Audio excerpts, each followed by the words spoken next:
For more resources, visit rymonline.org. One, two, three.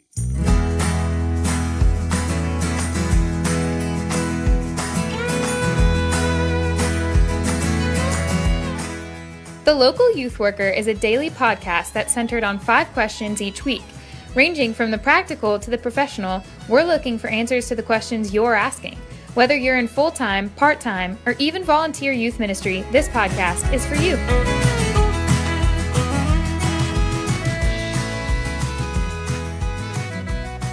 All right, welcome back, everybody. We're here with Josh and Matt. Today, we know it's hump day, and so sometimes that can be a discouraging day of the week. So, hey, we want to ask some encouraging questions of you guys, and specifically, what's a truth or some truths that you guys reflect upon for encouragement and perspective in youth ministry? We know just like any ministry, it can get discouraging at times. So what have you found yourself kind of clinging to? What are some truths that you go back to for encouragement? One of the things that always encourages me is just, I've just been teaching on the ascension just recently, which is kind of, who teaches on the ascension, right? That seems so weird. But one of the things about the ascension is when Christ ascends into heaven, he's not just sort of disappearing into the sky like a helium balloon, which is what I thought when I was a kid. He's gone. We'll never see him again until he comes back thousands of years later. But no, he's actually going up and sitting down on his throne. And he won. And when he comes back, the game is over. And we're just waiting for him to come back. And that is so encouraging to me, because there are times I can be so depressed and looking at the youth ministry and feeling like we should be somewhere else, we should be bigger, we should be doing more, we should be, what needs to be better. And if it's not better, then everything's going to kind of crumble away. And reminding myself that, Christ is on his throne, and he's an advocate for me, and he is reminding the Father of my worth because of his worth, and that the game is already over. Like, his kingdom has won. And that is so encouraging to me, because it takes all the stress and pressure off of my life and thinking that I've got to usher in God's kingdom now in Austin, Texas or something, which if you're not careful, you do think that. Yeah. And so that's something that's always really encouraging to me.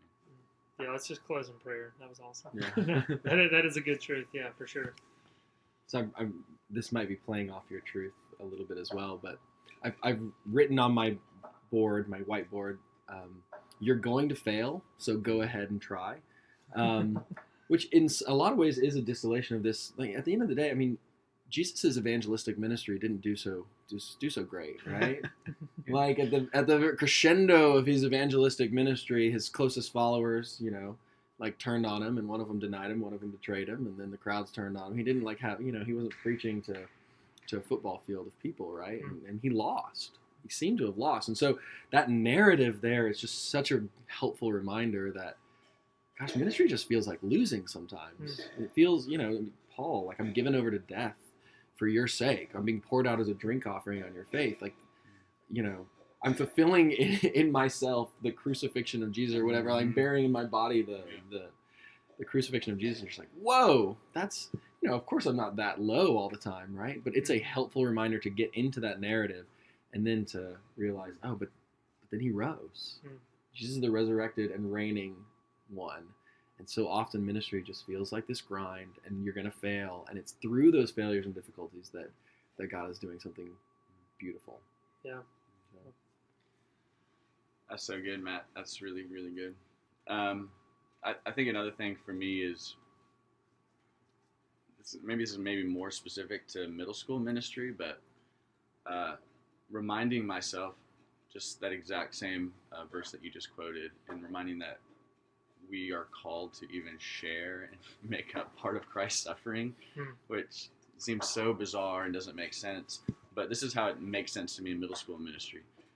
Middle school students are so unbelievably awkward and terrified of everything. And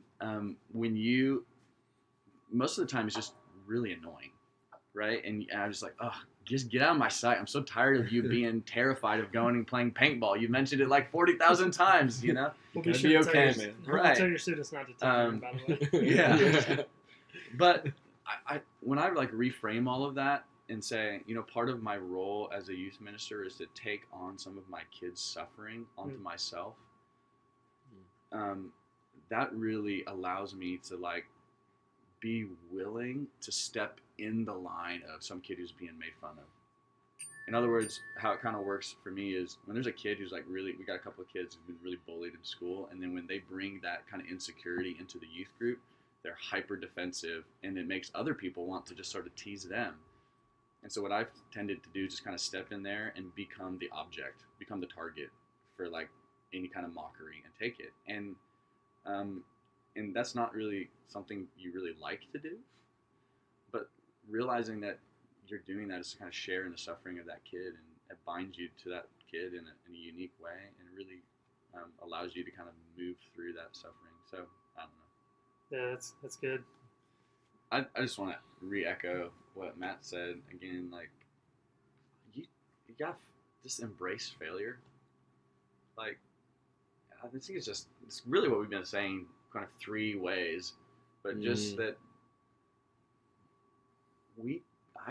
I get so caught up in like appearance and how things are going, and if they're going well, and the temptation is always to say like more kids were at an event than were really there, and all these kind of weird things, and just embracing the fact that you're not going to do things well, because that in itself is just a reminder that this youth ministry, the church, is not built on your back, and it doesn't have anything to do with ultimately you. It has to do with Jesus.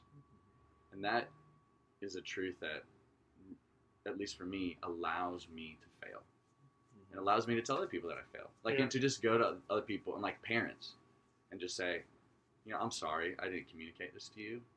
This is what we're doing, and now your kid's missing out, and you're mad at me, and it's my fault, and I'm sorry. And I failed.